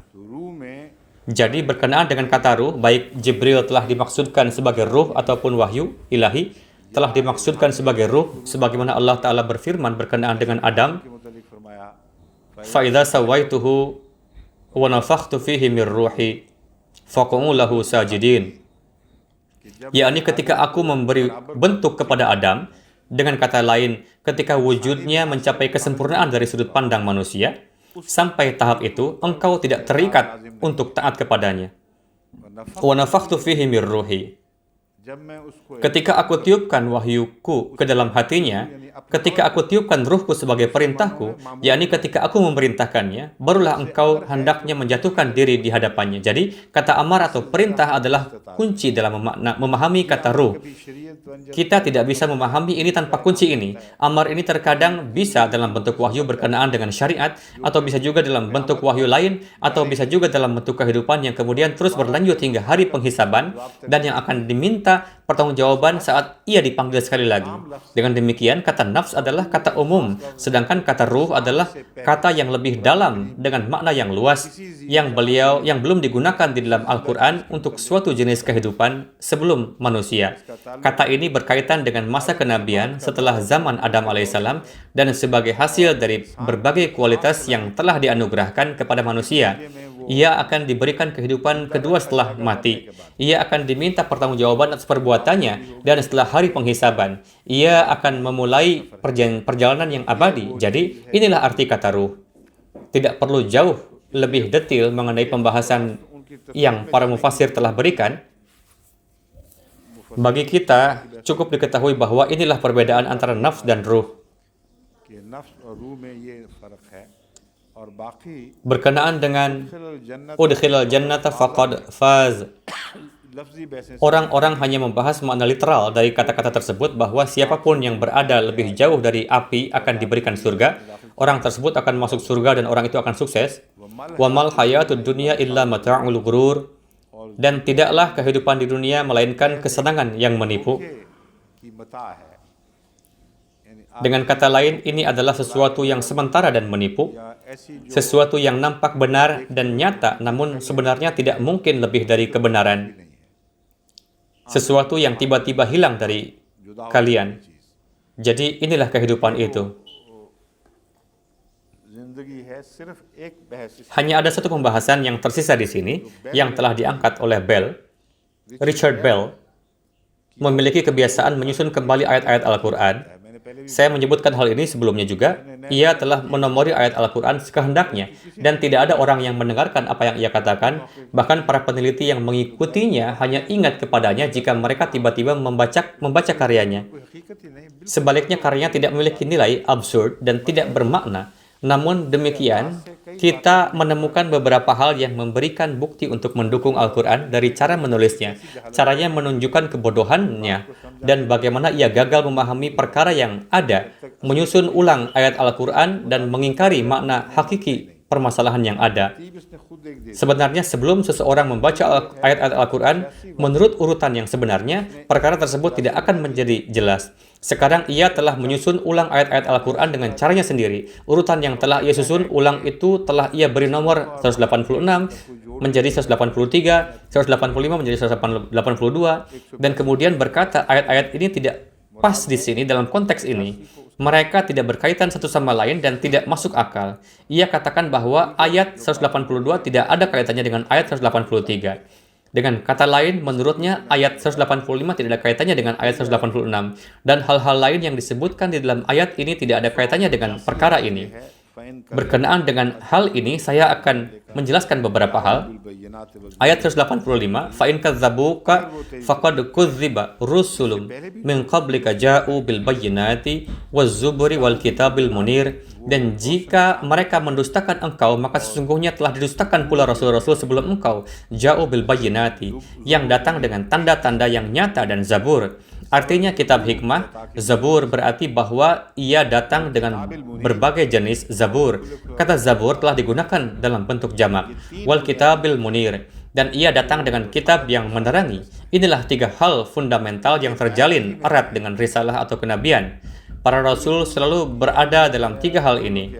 Seorang rasul mungkin membawa suatu ajaran, sedangkan yang lain membawa ajaran yang lain, tapi di antara orang-orang ada banyak orang, bahkan ada mayoritas orang yang memperlakukan para nabi dengan cara di mana mereka menolak beriman kepada mereka. Ini adalah kebiasaan umum di kalangan orang-orang. Tidak perlu lebih jauh membahas apakah 100% nabi ditentang dan ditolak atau tidak. Persoalan yang tercakup dalam kata rusulun adalah bahwa semua nabi telah berlalu sebelum kalian, dan kalian selalu memperlakukan para nabi dengan cara kalian menolak mereka. Kemudian ayat selanjutnya adalah kullu nafsin dha'iqatul maut. Dalil telah disampaikan sebelum ini. Di dalam surah inilah bahwa mubahalah atau tanding doa telah disebutkan. Semua upaya yang seseorang bisa sampaikan untuk membuat orang-orang faham telah digunakan. Pertengkaran mereka dan cara mereka menertawakan orang lain telah disebutkan di sini sebelumnya. Sekarang satu-satunya yang tersisa adalah bahwa bagaimana perkara ini akan diputuskan. Persis itulah yang Allah firmankan bahwa kullu nafsin dha'iqatul maut. Tidak perlu kalian tertekan sekarang. Hanyalah kematian yang akan menjadi keputusan akhir antara kita. Kita saat ini telah sampai pada tahapan di mana menjadi sangat jelas bahwa engkau dan saya akan mati. Dan ini adalah perkara yang sama yang Al-Quran berikan di tempat lain persis dengan cara yang sama. Bahwa mereka akan segera mati, dan wahai Muhammad, engkau juga akan mati, dan kemudian hal itu akan diputuskan mengenai siapa yang benar dan siapa yang pendusta. Jadi hal ini mengacu kepada mereka yang terhadapnya kebenaran pasti telah disampaikan dan dijelaskan, dan terhadapnya pesan Allah sepenuhnya disampaikan tanpa keraguan. Namun orang-orang tersebut tidak mendapat manfaat dari hal ini. Allah telah berfirman, wa innama tuwaffawna ujurakum yaumal qiyamah.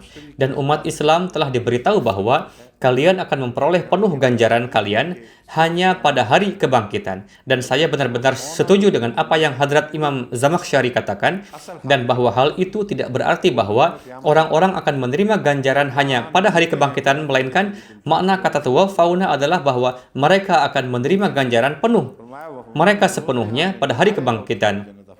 Di sini kalian menerima hanya rasa ganjaran Allah Ta'ala yang juga memberikan kalian kenikmatan di dunia ini. Allah berfirman, "Faman zuhziha 'anil nari wa udkhilal jannata faqad faz." Barang siapa yang dijauhkan dari api dan dimasukkan ke dalam surga, sesungguhnya telah berhasil. Jadi, ketika hari saat keputusan akhir akan datang, maka tidak ada satu dalil pun yang akan berguna. Setelah kematian, keputusan yang akan dibuat akan terbuka dan pasti, di mana orang akan dinyatakan masuk surga dan dinyatakan orang dan di mana orang akan dinyatakan masuk neraka. Namun Richard Bell berkata bahwa ayat-ayat ini tidak masuk akal berkaitan dengan permasalahan yang ada. Ada kaitan dan hubungan yang sangat jelas antara ayat-ayat ini, dan kemudian Allah Ta'ala lebih lanjut masuk pada pembahasan wa mal hayatud dunya illa mata'ul ghurur. Jika kalian ingin meniupkan trompet di dunia ini dan hidup dengan kemewahan, maka silakan saja. Akan tetapi hal ini tidak akan memiliki arti apapun. Ini adalah masa sementara dan akan berlaku, dan setelahnya akan tampak seolah-olah ini semua adalah ilusi. Dan banyak pujangga serta intelektual juga telah menyebutkan hal yang sama, bahwa pada saat kematianlah seseorang menyadari bahwa dunia ini bukan apa-apa. Hidup itu datang dan pergi. पता चला है कि वो बदियों से Dan hanya untuk kesenangan sementara, kita memberikan begitu banyak makna bagi dunia ini tanpa alasan dan menderita kehilangan yang begitu besar tanpa alasan. Pada nafas terakhirnya mereka semua akan mati dalam kondisi menyesal. Orang-orang saleh juga akan mati dalam kondisi menyesal. Mereka menyesal karena mereka bisa saja melakukan banyak kebaikan yang mana mereka kurang atas hal itu. Mereka yang tunasusila mati dengan rasa penyesalan. Beberapa orang berkata bahwa kami tidak mendapati kesempatan untuk melakukan keburukan, sedangkan yang lain berkata bahwa saat ini kami menyadari betapa kami telah menyia-nyiakan hidup kami melakukan amal buruk dan sekarang kami akan diminta pertanggungjawaban atas amal kami. Kami menyadari bahwa kami tak berdaya dan tidak ada jalan kembali. Apakah saya lupa sesuatu? मुराद ये है A'udzu billahi minasyaitonir rajim. Bismillahirrahmanirrahim.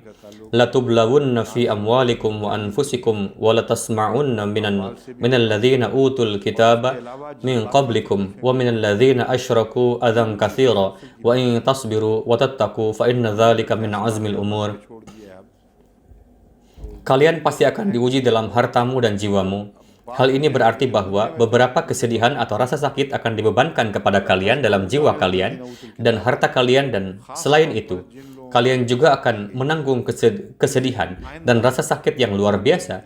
Dan ini juga disebutkan berkaitan dengan apa yang disebutkan sebelumnya, bahwa ketika mereka memberikan keputusan akhir pada Allah Ta'ala pada hari penghisaban, मुसलमानों पर tampak seolah-olah mereka tidak menahan diri dari perbuatan mereka dan mereka tidak akan meninggalkan kalian tenang di dunia ini. Walatasma'unna minal ladzina utul kitaba, dan bahwa di masa mendatang kalian akan mendengar banyak hal yang menyakitkan hati, bahkan dari orang-orang yang telah diberi Alkitab. Rujukan dari berbagai tafsir yang saya sampaikan, ini merupakan suatu keajaiban Al-Quran bahwa telah dijelaskan bahwa ahli kitab akan selalu terus melancarkan serangan terhadap umat Islam, dan di masa mendatang, umat Islam akan terus ditimpakan kesedihan dari serangan mereka. वो अलग बैठे हुए हैं Wa minal ladzina asyraku adzan katsira. Kesedihan juga akan ditimpakan kepada kalian dari mereka yang menyekutukan Tuhan. Ini bukan hanya berkaitan dengan orang-orang Makkah, melainkan di masa ini, para ahli kitab telah berada paling depan di dalam menimbulkan kesedihan dan rasa sakit bagi umat Islam terhadap agama Islam, dan kemudian para penyembah berhala telah mengikutinya. Semua agama lain sibuk dengan urusannya. Sekarang lihatlah betapa luar biasanya nubuatan ini. कुछ बाकी Buddha merupakan agama yang sangat halus. Di antara agama-agama di dunia, kalau jumlah pengikut Buddha tidak lebih banyak dari jumlah pengikut Kristen, pasti jumlahnya juga tidak terlalu lebih sedikit menurut saya.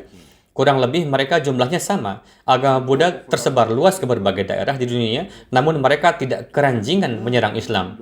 Begitu pula ada agama-agama lain yang telah meninggalkan beberapa pengikut, atau ada beberapa agama baru atau lama. Namun, jika ada suatu agama yang pernah datang untuk menyerang Islam karena rasa permusuhan terhadap Islam, itu pasti selalu agama para ahli kitab atau para penyembah berhala.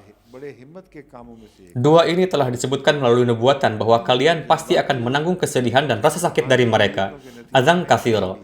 Kalian akan banyak memperoleh kesulitan dari mereka. Wa in tasbiru wa tattaqu. Akan tetapi jika kalian memperlihatkan kesabaran dan ketakwaan, fa inna dzalika min azmil umur. Maka sesungguhnya और तकवा का जिक्र है sungguh ini adalah tekad yang kuat.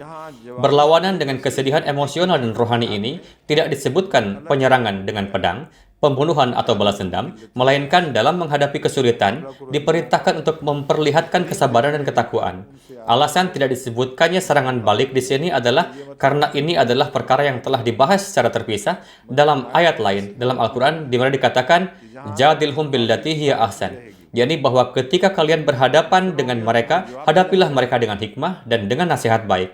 Jadi, di sini bukanlah berarti bahwa kalian jangan menghadapi mereka dengan dalil yang jelas.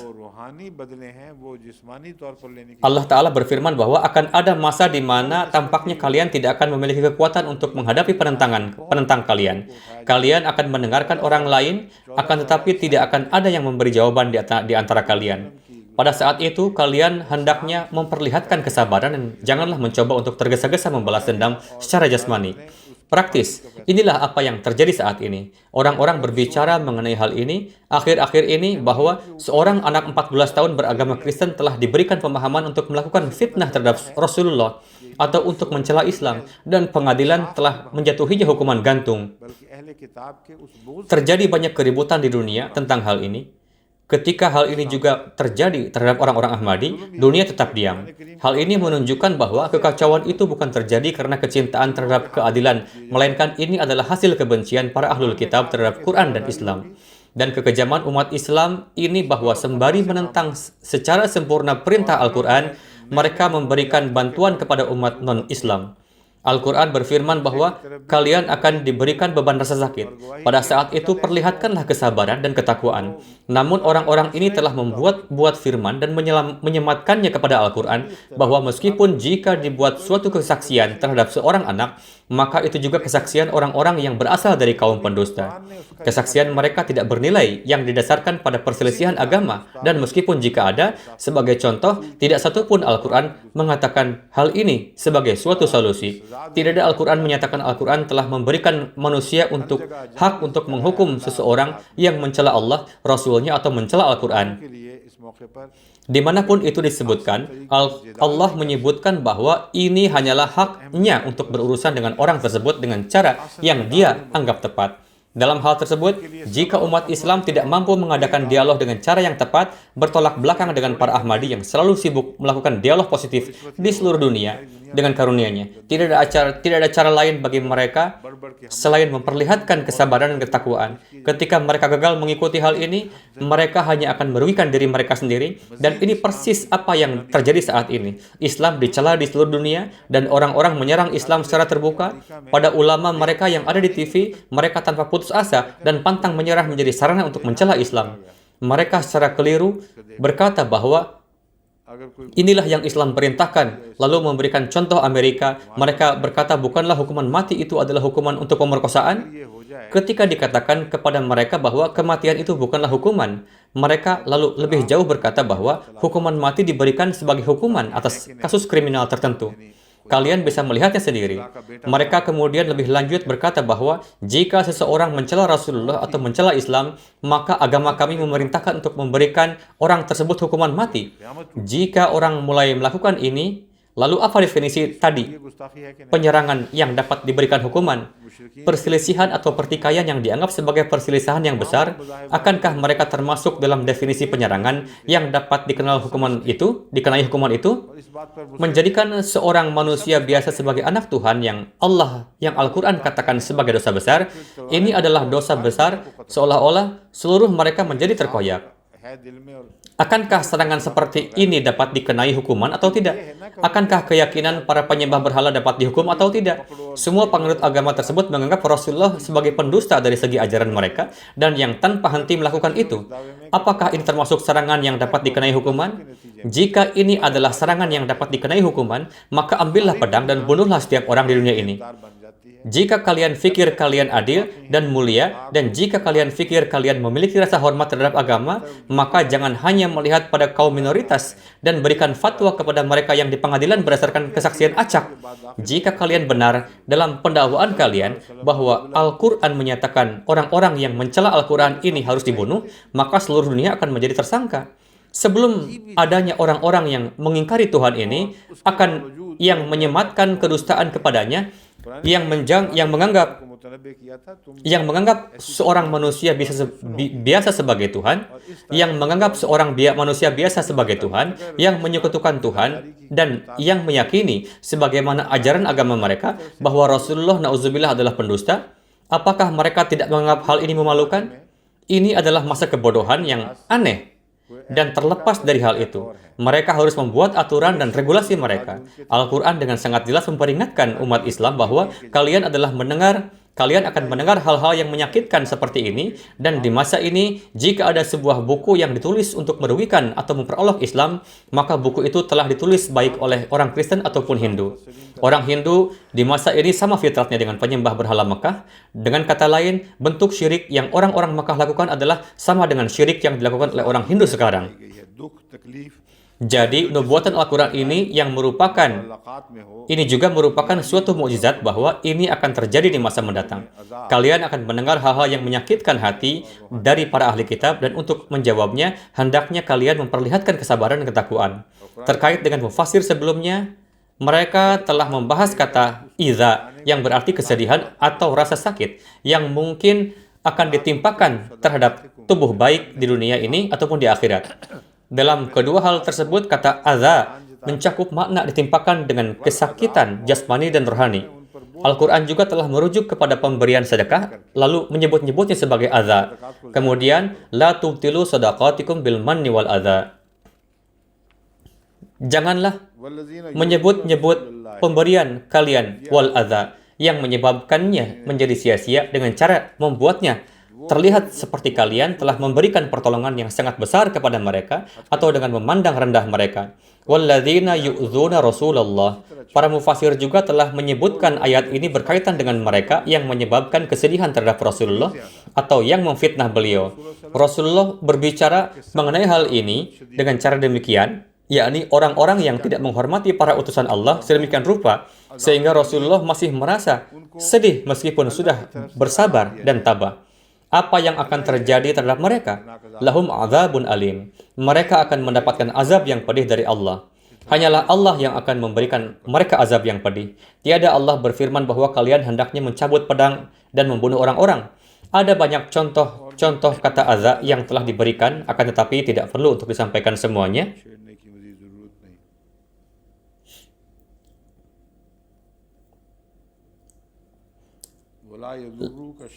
Wala yadurrukum illa adza.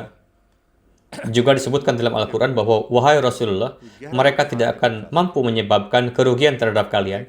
Namun demikian, mereka akan melemparkan kata-kata kejam terhadap engkau atau mengatakan hal-hal menyakitkan lainnya terhadap engkau. Adza bisa berarti bahkan terhadap kerugian fisik yang paling kecil, dan hal-hal yang menyakitkan juga termasuk dalam makna kata adza.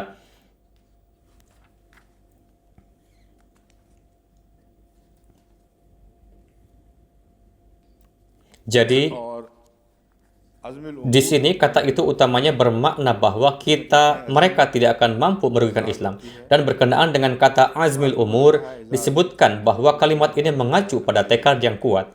Beberapa orang telah mengutip rujukan ini, fa'idha azamta fatawakkal 'ala Allah, dan telah berkata bahwa hal ini berarti bahwa seseorang tetap teguh dalam kehendaknya. Dan azam berarti untuk membuat keputusan yang bulat.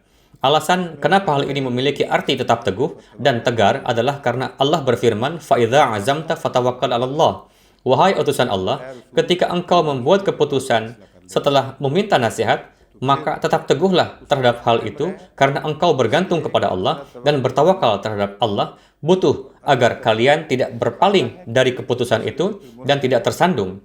Sebaliknya, hal itu akan melanggar sikap tawakal engkau terhadap Allah. Inilah yang dimaksud di sini.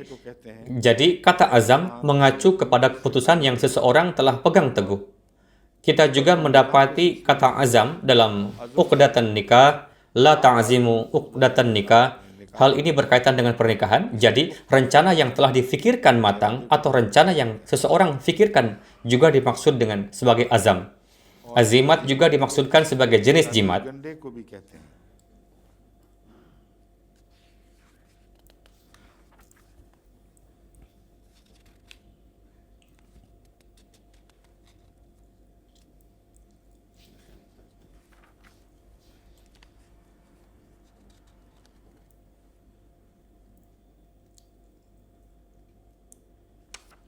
Semua mufasir telah menulis bahwa Allah Ta'ala telah perintahkan untuk memperlihatkan kesabaran dan ketakwaan ketika dihadapkan pada kesukaran dan kesulitan.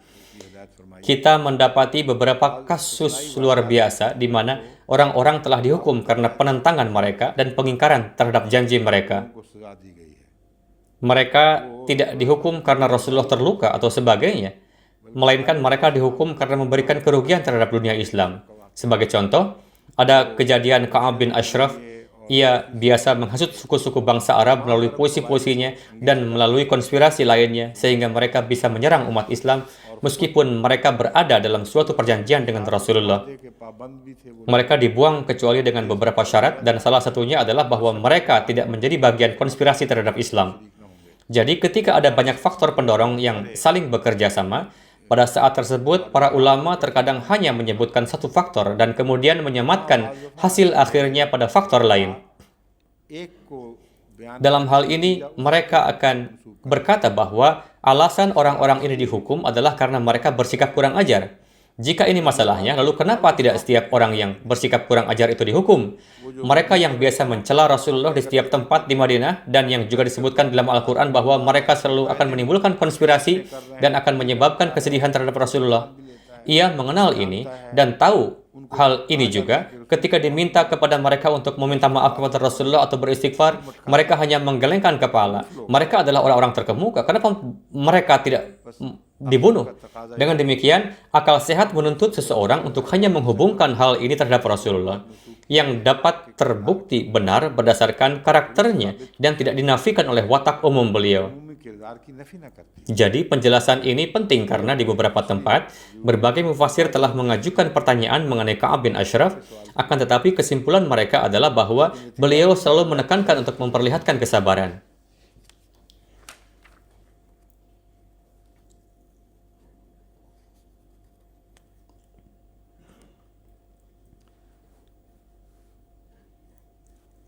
Sekarang lihatlah betapa jauh tafsir-tafsir berikut telah membahasnya. Di Mishkat, Jami' Tirmizi, dan berbagai kitab hadis lainnya dituliskan dengan sangat detail berkenaan dengan jenis rasa sakit dan kesedihan apa yang orang-orang Quraisy biasa timpakan terhadap Rasulullah. Ada juga detail jenis rasa sakit dan kesedihan apa yang orang Yahudi timpakan terhadap Rasulullah selama di Madinah. Mereka akan menyapa Alaikumussalam kepada beliau, yang berarti semoga engkau dilaknat Allah, nauzubillah. Dan Rasulullah memahami hal itu. Suatu ketika seorang Yahudi berkata Assalamualaikum kepada Rasulullah, dan Hadrat Aisyah marah. Terhadap hal ini Rasulullah bersabda, jangan berlaku demikian, jangan berbicara kasar kepada orang itu. Rasulullah menjawab, Hadrat Aisyah menjawab, wahai Rasulullah, apakah engkau tidak mendengar apa yang ia katakan? Rasul menjawab, ya, aku mendengar apa yang ia katakan. Ia berkata, Alaikumussalam, yang berarti semoga engkau dilaknat. Akan tetapi, tidakkah engkau mendengarkan apa yang saya katakan? Saya tidak berkatakan wa'alaikum, saya katakan alaikum. Detail riwayatnya mungkin tidak seperti ini. Saya tidak ingat riwayatnya, kata demi kata, akan tapi ini adalah pokok masalah riwayatnya, bahwa saya juga berkata alaikum, bahwa semoga itu menimpa engkau. Jadi jawaban apa lagi yang engkau inginkan? Laknat seseorang adalah sedemikian rupa bahwa hal itu hanya akan kembali kepadanya, baik orang lain berdoa terhadapnya ataupun tidak. Laknatnya tidak akan berarti apapun. Dan karena Rasulullah mengatakan alaikum, di dunia ini kalian tidak bisa mendapatkan azab yang lebih besar dari ini, di mana laknat itu tidak hanya kembali kepadanya yang mengeluarkannya, tetapi juga menimpanya sebagai target. Terkadang para tentara melempar granat kepada musuhnya, dan terkadang musuhnya hanya melemparkannya kembali, dan granat itu lalu meledak tepat saat sampai pada wajah orang yang melemparkan pertama kali. Jadi, ini adalah contohnya. Rasulullah tidak pernah menyukai seseorang berbicara kasar. Saya membahas tentang berbicara kasar. Beliau tidak pernah mengungkapkan ketidaksenangan untuk membalas seseorang. Para sahabat biasa membalas dengan cara yang baik dan mereka akan menceritakan kepada Rasulullah juga. Tapi setiap kali laknat disampaikan, beliau akan memperlihatkan ketidaksenangan. Beliau juga tidak suka seseorang membalas dendam secara fisik, sebagaimana ini terbukti dari peristiwa Abdullah bin Ubay bin Sulul. Sekarang di sini Ruhul Ma'ani menulis setelah menyebutkan Ka'ab bin Ashraf bahwa orang Yahudi yang jahat, Ka'ab bin Ashraf, bersama orang-orang jahat lainnya yang biasa menimpakan kesulitan kepada Rasulullah berkaitan dengan apa yang Allah Ta'ala telah nasihatkan kepada mereka untuk memperlihatkan kesabaran dan ketakwaan. Jadi, dalam hal ini, inilah yang telah disebutkan. Bagaimana mungkin bahwa sementara Allah Ta'ala berfirman agar engkau memperlihatkan kesabaran dalam menghadapi kesedihan pribadi yang ditimpakan terhadap engkau oleh Ka'ab bin Ashraf, namun beliau mengabaikannya dan memutuskannya untuk membalas dendam. Bagaimana mungkin seperti itu? Hadrat Mia Bashir Ahmad Sahib radhiyallahu anhu telah berbicara panjang tentang hal ini dan telah memecahkan persoalan ini bahwa membunuh Ka'ab bin Ashraf dilakukan akibat dari kejahatan politik, melanggar janji dan menipu. Ini tidak ada kaitannya dengan pencelaan, pengolok-olokan, dan menyebabkan kesedihan terhadap Rasulullah secara pribadi. Dengan demikian, para mufassir memasukkan orang-orang Yahudi lainnya juga ke dalam hal ini. Kenapa beliau tidak membunuh mereka semua? Kenapa beliau tidak membentuk pasukan untuk menghukum mereka atas hal ini? Ketika mereka melanggar perjanjian, barulah kemudian tentara Islam bergerak ke Khaybar. Ini bukanlah karena kesedihan yang ditimpakan kepada beliau. Saya yakin bahwa penjelasan ini penting karena ini muncul di berbagai pembahasan, yakni sementara berbicara mengenai para ahli kitab, rujukan sering ditujukan terhadap Ka'ab bin Ashraf. Tidak ada lagi hal-hal terhadap masalah ini. Inilah bagian utama dari pembahasan ini. Hadrat Masih Maud alaihi salam telah menyebutkan suatu poin yang sangat penting berkenaan dengan azmil umur, bahwa memenuhi hak-hak Allah juga disebut azmil umur. Dengan kata lain, terlepas dari kesulitan ini, jika seseorang terus memenuhi hak-hak Allah dan tidak gagal dalam hal ini, barulah ini disebut azmil umur, yakni dalam hal hubungan dan kesetiaan kalian terhadap Allah. Tidak ada cobaan yang dapat mempengaruhinya, tiada cobaan yang biasa menjadi penghalang dalam kecintaan dan hubungan kalian dengan Allah. Maksud ini juga termasuk dalam azmil umur, selebihnya adalah yang telah disebutkan. Saya yakin tidak ada hal baru yang tersisa.